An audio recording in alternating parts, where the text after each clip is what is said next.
parenting pola asuh anak, dan paparan hasil tes kematangan belajar anak.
Pembukaan acara parenting oleh Ibu Astuti.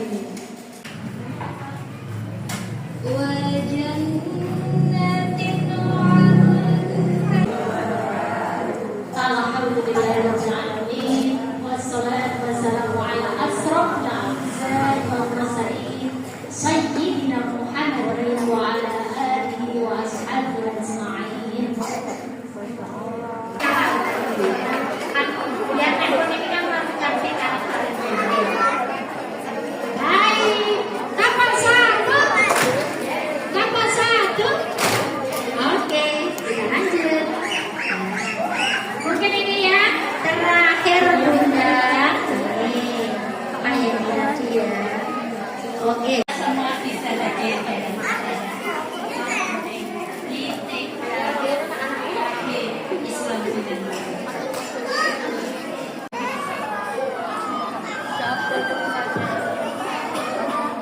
Terima kasih. Assalamualaikum warahmatullahi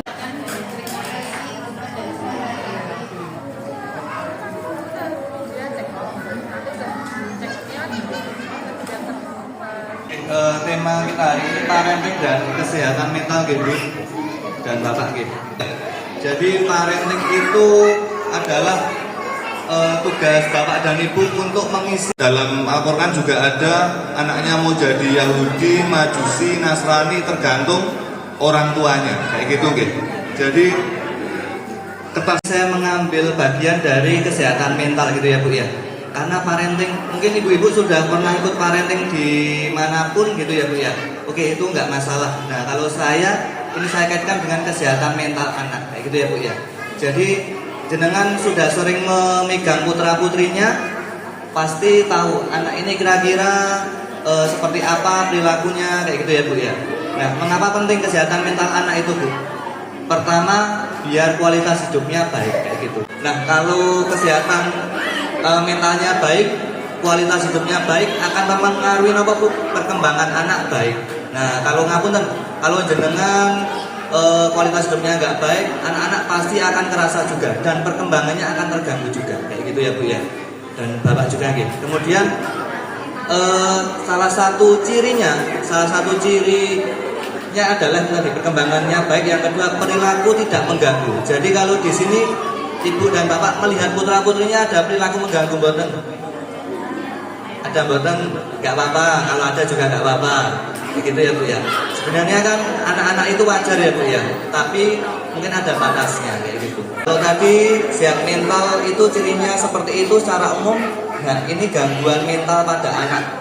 Gangguan mental pada anak itu mungkin anak-anak akan kelihatan kesulitan mungkin dalam bermain. Di sini ada yang belajarnya terganggu Bu. Belajar itu kalau untuk anak prasekolah atau sebelum SD itu yang diutamakan adalah fokus atau perhatiannya dulu, bukan dari skillnya, tapi fokus dan perhatiannya dulu.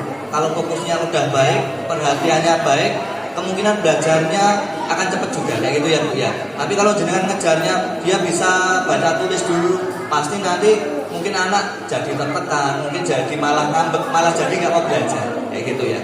Oke. Kemudian kesulitan berbicara ada mboten di sini? Ada. Oke. Tapi sudah terapi. Oke. Jadi kalau kesulitan berbicara itu nanti sebaiknya ya Bu ya, itu ke terapi bicara. Jadi silakan di terapi bicara di manapun boleh. Kalau di sini saya juga kurang tahu ya Bu ya. Di mana aja? PKU. Ya, mungkin bisa di PKU atau tempat lainnya. Jadi kalau ada kesulitan bicara, ini berarti kira-kira usianya 5 tahun ya Bu ya? 4 sampai 5 ya? 4 sampai 5 tahun itu kalau kesulitan bicara, ngapunten, sebaiknya di terapi bicara dulu, kayak gitu. Kemudian ada mboten yang kesulitan dalam berperilaku, putra-putrinya, kayak geraknya terbatas atau mungkin jadi overnya yang mungkin berlebihannya cukup mengganggu gitu. Nah, kalau yang berlebihannya cukup mengganggu, mungkin bisa di terapi okupasi, kayak gitu. Jadi satunya terapi bicara, yang kedua terapi okupasi, kayak gitu ya Bu ya. Kemudian kira-kira satu lagi emosi, ada nggak emosinya yang bisa mungkin orang-orang sekarang mengatakan tantrum kayak gitu. Nah itu sebenarnya faktornya banyak ya Bu ya. Tantrum itu nggak hanya satu faktor kayak gitu. Nah kalau untuk spesifik ini mungkin ada ADHD, yaitu tadi kumpulan dari kesulitan fokus, kesulitan bicara mungkin dan emosinya yang nggak terarah. Nah itu mungkin masuknya nanti ke ADHD ya Bu ya. Kemudian ada juga yang spesifik itu anxiety. Anxiety itu gangguan kecemasan. Loh anak-anak bisa mas? Bisa. Gangguan kecemasan pada anak itu pertama takut berpisah. Jadi ada anxiety separation. Itu anak-anak ketika tidak dengan jenengan itu maka akan nangis, akan ngabur dan mungkin berulah kayak gitu. Itu mungkin ada kecenderungan untuk takut berpisah kayak gitu ya. Nah kalau masih PAUD mungkin nggak apa-apa ya, tapi yang dikhawatirkan itu nanti berlanjut sampai SD. Jadi pas SD masih ditungguin, nah jangan sampai ya. Di sini ada buatan bukti ada ya Bu ya, buatan nonton gitu. Di Amerika sana ya Bu ya, kan ya Bu ya. Oke, next. Nah, kesehatan mental itu bisa mengganggu anak.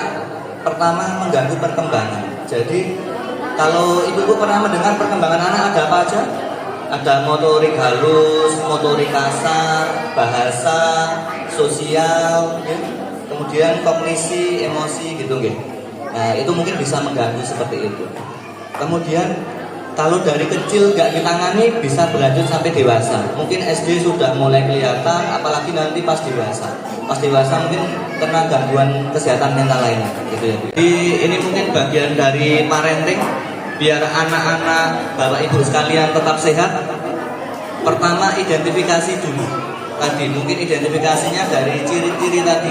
Ada ciri-ciri sehat mental pada anak yang mungkin yang perlu diidentifikasi. Pertama cara dia berpikir, cara dia melepaskan emosi, cara dia mengekspresikan emosi, cara dia berperilaku. Nah itu mungkin yang ibu-ibu bisa identifikasi kayak gitu ya Bu ya. Dan mungkin kalau di sekolah mungkin itu salah satu tugas ibu guru juga. Kalau ibu-ibu nggak yakin, misalnya ini anak saya kayaknya ADHD nih, kayaknya ini beraktif nih. Nah kalau jenengan nggak yakin bisa nanti periksa ke puskesmas bisa atau ke rumah sakit juga boleh kayak gitu nih. Seperti itu. Nah biar mentalnya tetap sehat ya Bu ya untuk anak-anaknya itu mengunci pada kebiasaan perilaku sehat. Jadi anak-anak itu tahapnya adalah pengkondisian ya Bu ya. Pertama mencontoh, yang kedua pengkondisian. Jadi apapun yang dia lihat, apapun yang dia belajar dari jenengan maupun saudaranya atau tetangganya sekalipun, nah itu yang akan dicontoh. Jadi berhati-hati. Kalau ibu mungkin berucap atau bapak bertindak mungkin akan ditiru kayak gitu. Jadi berhati-hati. Kemudian satu lagi adalah pengkondisian tadi. Jadi putra putri itu masih ada tahap pada pengkondisian. Pengkondisian itu pembiasaan. Nah pembiasaan itu ketika dilakukan awal-awal yang terjadi apa ibu kira-kira? Pembiasaan ketika biasanya anak ini jajan terus, kemudian jenengan kondisikan biar gak jajan. Yang terjadi apa? Berontak. Oke. Berontak, marah. mungkin ngambek gitu ya Bu ya, mungkin nggak mau makan gitu ya. Tapi jenengan harus tetap melakukan itu. Karena apa? Karena kalau nggak dibiasakan ya akan berulang. Nah, jadi proses pembiasaan itu mungkin ada sesuatu tidak nyaman pada anaknya, tapi harus tetap dilakukan. Karena kalau nggak dilakukan, jenengan nanti akan kesulitan di usianya ketika bertambah kayak gitu. Kondisinya pasti lebih sulit lagi. Nah, mumpung dari kecil mungkin dibiasakan. Pertama, tidur yang cukup. Ini tidurnya cukup ya Bu ya. Jadi kalau jenengan lihat putra putrinya mungkin akan berbeda-beda. Setiap orang mungkin berbeda-beda. Ada anak-anak yang mungkin bermainnya lebih banyak, tidurnya lebih sedikit, tapi dia sehat. Ada juga yang seperti itu ya Bu ya. Jadi mohon Ibu istilahnya identifikasi sendiri atau cermati sendiri kayak gitu. Kemudian makan. Nah, sekarang pemerintah pun ada program anti stunting ya Bu ya. Nah, jangan sampai ngapunten. Perkembangan tubuh kita itu butuh gizi ya Bu ya. Kalau gizinya nggak cukup, ya pasti perkembangannya akan terhambat. Itu pasti kayak gitu. Nah, kalau jenengan khawatir terkait dengan gizi anaknya, di puskesmas ada petugas gizi, jenengan bisa konsultasi ke petugas gizi. Kalau jenengan tanya ke saya juga nggak tahu ya Bu ya, ini gizi yang terbaik apa gitu ya Bu ya. Tapi kemarin sempat saya disampaikan juga bahwa sekarang kan ada istilahnya gizi seimbang gitu ya Bu ya, gizi seimbang, kemudian makan teratur itu ya Bu ya, makan teratur. Jadi anak-anak itu ketika waktunya makan besar harus makan besar. Jajan itu bisa mengganggu makan besar. Sama susu formula atau susu tambahan itu bisa mengganggu makan besar. Jadi kayak gini, kalau jenengan pagi waktunya makan besar, makan nasi, jenengan harus kasihkan. Susu formula atau susu lainnya itu nggak bisa menjadi pengganti ya Bu ya, kayak gitu. Nah, itu nanti kalau jenengan dia nggak mau makan tapi dengan kasih susu, pasti beratnya akan turun dan mungkin ngapunten ke arah stunting juga kayak gitu. Jadi sangat penting untuk makan utama. Makan utama itu makan keluarga kayak jenengan yang jenengan makan kayak gitu ya Bu ya, seperti itu. Kemudian aktivitas gerak. Nah, anak-anak itu masih butuh gerak yang mungkin cukup banyak karena bagian dari dirinya yaitu motorik halus sama motorik kasar. Motorik halus itu apa aja Bu? Contohnya Bu? Apa Bapak? Contohnya apa motorik halus? Menulis atau megang pensil walaupun nggak bisa tulisannya nggak bagus nggak apa-apa kayak gitu ya. Asalkan dia sudah mulai benar memegang pensil kayak gitu. Kemudian mengancingkan baju. Nah, coba putra-putrinya dicek bisa mengancingkan baju sendiri atau enggak, atau mungkin selalu nggak bisa. Nah, itu coba dicek. Kalau nggak bisa dilatih dulu kayak gitu ya. Kemudian motorik kasar niku napa? Lari, berjalan, lompat, naik tangga. Nah, itu mungkin ya harus dilatih. Kalau jenengan selama ini tidak melatih putra-putrinya seperti itu, nah mohon untuk dilatih kayak gitu ya. Kemudian satu lagi. Nah, ini memang eranya ya Bu ya. Anak-anak sekarang itu dari lahir kenal gawai, kenal HP ya Bu ya. Nah, HP ini salah satu hal paling mengancam perilaku sekarang pada anak-anak. Enggak anak-anak, dewasa lansia juga sama kayak gitu ya Bu ya. Jadi nanti ada bagiannya terkait gawe itu sendiri nanti kayak gitu. Oke. Nah, kemudian ini Bu, biar putra-putrinya sehat itu mendorong agar terhubung dengan orang lain. Artinya berinteraksi dengan orang lain. Kalau untuk jenengan ini tetangga saya kurang baik ya ampun, diminta berinteraksi dengan tetangga yang nggak baik misal gitu ya, tapi berinteraksi dengan orang-orang yang baik yang mensupport kayak gitu ya, misalnya keluarga atau teman yang jenengan percaya atau mungkin di sekolah seperti itu. Kemudian mengelola stres. Nah, ini stres pada anak ini, kalau anak-anak biasanya stresnya apa Bu? Kurang main biasanya ya itu ya Bu ya. Nah, coba Ibu perhatikan anak-anak itu pengen mainnya seperti apa, itu mungkin akan menjadi pertimbangan untuk jenengan mendidik dan melatih putra-putrinya. Nah, kemudian kebanyakan waktu menatap layar akan menyebabkan apa nih? Gangguan belajar kayak gitu. Salah satunya itu. Saya yakin kalau putra-putrinya main HP-nya nggak dikontrol, suruh belajar pasti nggak mau. Saya yakin. Kemudian gangguan tidur. Ada mboten yang pernah ketahuan main HP di malam hari putra-putrinya jenengan pas tidur? Enggak ada. Alhamdulillah. Alhamdulillah. Jadi jenengan harus tahu caranya mengontrol HP itu sendiri. Apalagi ini untuk anak-anak PAUD seperti itu. Kemudian mungkin aktivitas fisiknya jadi berkurang.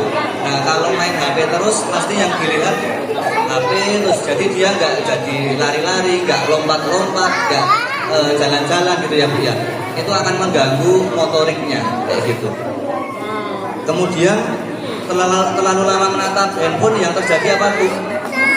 Yang terjadi mungkin terjadi apa? Pertama kecanduan. Nah, kecanduan HP itu cirinya apa? Emosinya terganggu. Nah, kalau jenengan lihat putra-putrinya HP-nya diambil marah, artinya itu sudah masuk ke tahap kecanduan. Nah, hati-hati guys sekarang ya. 18 sampai 24 bulan itu boleh untuk bermain HP tapi fokusnya ke belajar gitu ya Bu ya. Mungkin ada game-game tertentu untuk belajar kayak pilih warna, mungkin pilih geometri itu mungkin bagus juga ya Bu ya. Kayak gitu. Nah, 2 sampai 5 tahun itu 1 jam per hari. Ini totalnya ya Bu ya, bukan 1 jam pagi, 1 jam sore gitu ya Bu ya.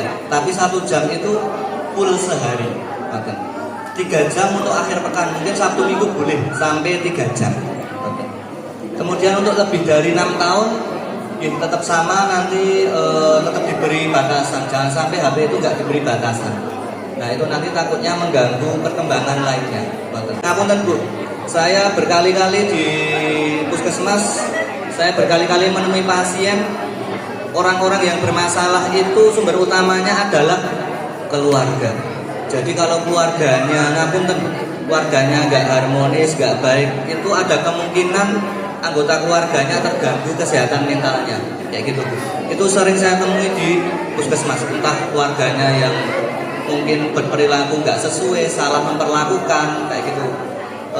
Mungkin over diktator apa ya, over istilahnya terlalu keras gitu ya, itu bisa kayak gitu, itu ada juga. Oke. Jadi penting ya Bu ya, keluarga itu penting untuk ketahanan mental jenengan dan anggotanya. Nanti ingin bertanya-tanya lebih lanjut boleh ke Puskesmas Bantul 2. Kalau yang dekat kan Puskesmas Bantul 2 ya Bu ya. Jangan ke Piyungan ya Bu ya. Tapi kalau mau ke Piyungan silahkan. Jadi saya di Bantul 2 tiap hari Senin, Rabu, Jumat. Senin, Rabu, Jumat saya di Puskesmas Bantul 2. Nanti kalau Bapak Ibu sekalian mau berkonsultasi terkait kondisi psikis putra-putrinya boleh, buat diri sendiri boleh, buat keluarganya juga boleh, kayak gitu. Jadi saya persilahkan. Jadi kalau sekarang itu di Bantul itu sudah cukup bagus ya Bu ya. Jadi tadi sempat saya sampaikan di Puskesmas Bantul 2 itu ada terkait kesehatan mental yaitu dengan saya, ada terkait gizi. Kalau jenengan khawatir gizi putra putrinya boleh konsultasi ke petugas gizi. Kemudian sekarang ada fisioterapis juga. Nah kalau jenengan mungkin merasa ototnya nggak benar atau nggak baik, nah mungkin bisa fisioterapis juga ya Bu ya. Saya doakan semuanya Bapak Ibu di sini sehat selalu, bahagia selalu, dan semoga putra putrinya bisa mencapai perkembangan yang maksimal. Amin ya rabbal alamin. Di waktu dan tempat saya kembalikan ke. Jadi dari hasil tes kematangan itu di depan itu pasti saya pandu untuk parenting pembuka saya. Pola asuh otoriter, pola asuh permisif, dan yang ketiga pola asuh demokrasi. Pilih yang mana? Demokrasi. Harus selalu dengan menggunakan 2 arah. Nanti kalau ibu isih rasan, tak kasih semi pelatihan menggunakan 2 bahasa. 1 bahasa kolbun, hati. Saya tanya, ketika anaknya rewel di sekolah, ibu di rumah, anakku ngono ki mlayu-mlayu kepoyo kok Pak. Wah saking stresnya. Tapi begitu ibunya tenang, bismillah ya Allah, ya Allah, tarik nafas, metu ngisor. Tarik nafas, diam. Setelah itu ibu bisa tenang. Apa yang terjadi anak di sekolah? Diam. Itu bahasa kol. Nah, ketika anaknya belum diam, didekati ibunya, dipeluk, dicium, set, langsung meneng. Ling nih meluk ojo konslet. Jadi, ketika kita itu memeluk dengan benar, maka anak akan langsung diam. Apalagi yang meluk ibu. Maka bahasa ibu itu ada dua, bisa disebut bahasa kolbun, dua disebut bahasa tubuh. Sekarang kita masuk kepada konten kecerdasan. Saya hadir di sini bicara tentang kecerdasan.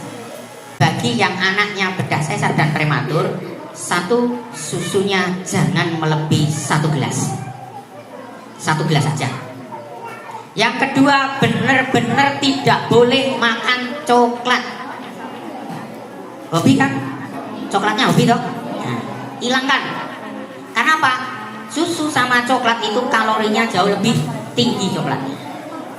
Kemudian solusinya iya apa tidak? Oh iya. Solusinya adalah mudah. Sama dengan 2 cara. Cara pertama, 3 hari sekali diminumin air kelapa muda. Itu nanti geraknya kurang. Yang ketiga, untuk mengembangkan saraf otak sadar dan bawah sadarnya, pakai ikan sidar. Jadi ikan sidar, kemudian 3 hari sekali itu air kelapa. Itu geraknya akan kurang. Dia akan fokus lebih baik.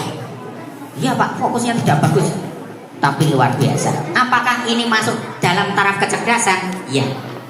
Anak itu juga memiliki 3 komponen yang paling inti. Diamati agar cara pembelajarannya pas. 1, punya kecerdasan apa Bu? Visual. Lihat. Yang kedua, kecerdasan auditori. Dengar. Yang ketiga, ada kecerdasan kinestetik. Anak diajarkan isane kinestetik, diajarkan kon mendengar, gak nyambung. Nah kalau SMP sekarang ada tes gaya belajar Bu, menentukan anak itu masuk di mana. Tapi kalau anak TK sebenarnya perkembangannya masih fluktuatif, masih bisa berkembang cepat sekali. Jadi nggak usah dikhawatirkan. Nah saya bicara cerdas. Orang cerdas itu pasti pintar, tapi orang pintar belum tentu cerdas. Anak mulai kok jarang ranti mutel, tidak fokus, tapi dia tetap cerdas. Saya lanjutkan bahwa ciri-ciri anak cerdas yang pertama adalah cenderung apa Bu? Apa Bu? Ayo. Cerdas itu cenderung seperti apa? Cerubu ini mol-molan. Wih cerubu ini tekan tua Pak. Yang kedua, tak pleset ke wae, muka-muka mudeng. Ciri anak cerdas itu hebohnya luar biasa, dahonnya luar biasa, paham? Orang sakti cetake.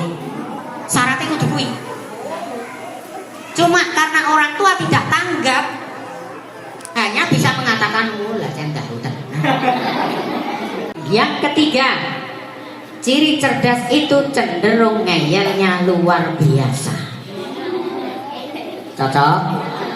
Saat ini contohnya ngeten. Kan ngeyel itu enten 2, ngeyel yang beneran dengan ngeyel yang negatif. Ngeyel yang beneran ketika dikasih tahu anaknya diem. Sama rodong ngece klecam, betul? Setelah selesai ibu ngendika des sampun ingkang ngendika mak lampir. Anaknya menjelaskan, ini loh Bu, maksudnya dari Bu Guru, Bu Kepala Sekolah itu seperti ini. Jawabannya bener masuk akal. Ning sini saya wong tua ora gelem ngalah. So, setuju? Mula nek ada anak kok seperti ini modelnya, cerdas. Tapi kalau ada anak yang bilang ibu jelek, ibu jahat, wes cetong ngeyel ini, harus bisa dibedakan. Berikutnya, ciri anak cerdas adalah cenderung jahil metakil. 5, ciri anak cerdas itu kadang cenderung duduk di depan bengong meneng wae ngoweh ra rasa. Pernah lihat? Pernah ngalami? Pernah nggak ngalami? Ada anak duduk jongkok bengong. Pernah ngalami nggak? Atau dia duduk cuma diem tapi lihatnya ke atas? Iya. Ditegur apa didiamkan? Didiamkan apa ditegur? Ditegur apa didiamkan? Oh didiamkan. Bapaknya ketawa. Oh tak punya kaget. Usia 2, 3, 4, 5, 6, 7 tahun tidak ada sepanjang sejarah melamun, tapi berimajinasi. Ini yang harus pengembangan kecerdasan dari situ. Inilah tes IQ, tes kematangan di sini. Dan yang membuat kecerdasan itu adalah ibunya. Contoh ketika anak ibu nganter anak di sekolah di gerbang, itu begitu turun anaknya jabat tangan enggak? Cium tangan enggak? Ibu mencium kembali tangan anak enggak? Allahu Akbar. Kok ya ora. Ini ajarannya Gusti, ini ajarannya Rasulullah. Kalau anak udah cium tangan, dibalik tangannya dicium. Pernah lihat? Ini udah mau mulai loh ini. Hafid Quran. Itu ketika Syekh Ali Jabir almarhum itu terhadap orang yang nggak iso popo, ternyata cerdas, hafal Quran 30 juz, dicium tangan dan kakinya. Itu akan membuat sinergi antara orang tua dengan anak. Ini penting, maka mulai sekarang dicium kembali tangannya anak kita. Terus apa doanya ketika turun dari gerbang itu? Doa pertama buat anak kita apa? Kowe pinter, aja nakal. Mula neng TK nakal. Dongane wis kleru. Sering kan seperti itu? Aja nakali koncone, malah nakal itu. Harus pertama kali begitu turun jabatan diraih kembali. Sayang, doakan bu gurumu nanti datang semua sehat walafiat mencerdaskan kamu dan teman-teman. Itu satu, mesti rapat kepikiran tinggi. Ini harus, Bu. Ini harus. Saya menanamkan kedua anak saya seperti itu. Begitu kamu masuk gerbang, blek, doakan, ya Allah, semua guruku baik, sehat dan mencerdaskan teman-teman dan saya. Saya selalu bilang itu. Yang kedua, doakan teman-teman kamu sehat dan semuanya akan cerdas seperti kamu. Wes, selamat dunia akhirat. Anak usia 2-7 tahun sebetulnya tidak boleh dibentak. Satu kali membentak anak itu dapat mengakibatkan 10.000 sel saraf otak anak rusak dan mati. Ora sido cerdas. Itu dampak lain apa? Kalau anak itu semakin dibentak, itu semakin berani apa semakin takut? Makin berani. Jadi dampak dari membentak anak itu selain 10.000 sel saraf otak itu menjadi turun dan tidak cerdas, itu anak semakin mudah marah, tidak percaya diri, emosian, tidak mampu mengendalikan apa yang dia ingin lakukan. Tapi setelah membentak dan memeluk anak, sebaiknya jangan melakukan apa-apa, cukup memeluk dan mencium anak. 1 kali pelukan ciuman anak, maka akan 10 kali lipat kecerdasan anak meningkat. Anak usia PAUD, TK, KB, itu tidak boleh dileskan, apalagi les tentang baca tulis. Ini jawabannya. Ketika motorik halus ternyata jawabannya ini sangat matang, berarti anak pasti bisa baca, bisa ngitung, bisa nulis dengan baik. Tidak usah khawatir. Yang ketiga di sini adalah anak. Ibu itu senang kalau anak itu banyak ngomong apa diem aja. Ini ngomong kok diseneni. Bingung kita kasih buat si ngomong. Mumet ya. Anak yang cerdas itu pasti banyak ngomong. Dan daya kritis anak itu kalau nilainya sangat matang sekali, itu anak tandanya banyak bertanya. Yang terakhir adalah penyesuaian diri. Waktu diambil sampel tesnya dari KB kemarin, ada yang nangis nggak? Ada yang nangis nggak, Bu? Waktu diambil sampel tesnya kemarin anak-anak, alhamdulillah, berarti penyesuaian dirinya sangat matang semua. Kemudian yang bawah IQ 80 sampai 89 di bawah rata-rata. IQ 70 sampai 79 lambat. 69 ke bawah sangat lambat. Di bawahnya debil, imbecil, idiot. Itu udah gak masuk. IQ itu tidak konstan, artinya bisa berubah. Perkembangan inteligensi itu dari usia 0 sampai 25 tahun bisa berkembang cepat. Bahasa hati dan bahasa tubuh. Di tengah sini, Bu. Nah, monggo ibu yang menghadap ke barat, ibu yang menghadap ke timur. Nggak bingung kan, Bu? Kan duduk. Saya juga ikut duduk. Duduknya timpo, Bu. Nah, seperti saya. Ibu mendekat. Lututnya dijadiin satu. Iya, bener. Nah, teplek. Ini jadi ibu ya. Ini jadi anaknya ya. Nanti kalau dipeluk-peluk diem aja ya, nggak usah protes. Jangan di video dulu, Bu, karena ini masih dalam rangka uji coba. Biar nanti pas. Ini penggunaan komunikasi efektif demokrasi dengan 2 arah, menggunakan bahasa hati dan bahasa tubuh. Nah. Lihat mata Bunda. Nah, kemudian kedua tangannya dipindahkan kedua dagunya. dua-duanya.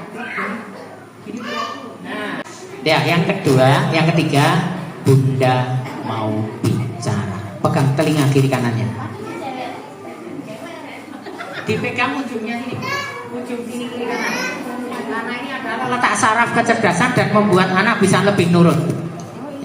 Nah, dilus-lus tapi pelan-pelan. Nah, terus yang terakhir, Bunda sayang dan cinta. Deket, set, ayo dua-duanya. Blek, nemplek, blek. Tangan ibu yang kiri gini, set. Yang kiri, set. Ngarep buri-buri. Ojo milih ngarep. Yang kanan, gusek bu. Yang kanan gini. Nah, lagi bu, yang mantep bu. Yang kiri di bawah, yang kanan di atas, meluknya gini. Terus dipeluk. Ini ditempelkan di kepala belakang, ditempelkan di pundaknya ibunya. Nah, tempelkan. Ayo bu, tempelkan plek. Nah, ini namanya penggunaan dua bahasa. Anak akan lebih efektif. 1 bunda, 2 dagu, 3 telinga, 4 pelukan. Oke, siap nggih Bu? Monggo nih. Nah, lihat tatap mata Bunda. Bunda mau bicara. Bunda sayang dan cinta sama Ananda.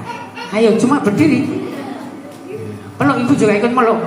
Itu penggunaan bahasa hati dan bahasa tubuh. Insya Allah dengan cara seperti itu cerita anak kita akan mudah dikendalikan. Yang penting ketika orang tua berantem dengan suaminya atau suami berantem dengan istrinya, jangan di depan anak. Yang kedua, jangan dijadikan korban anak untuk pemukulan. Kalah padu karo suaminya, anak jadi korban. Jangan.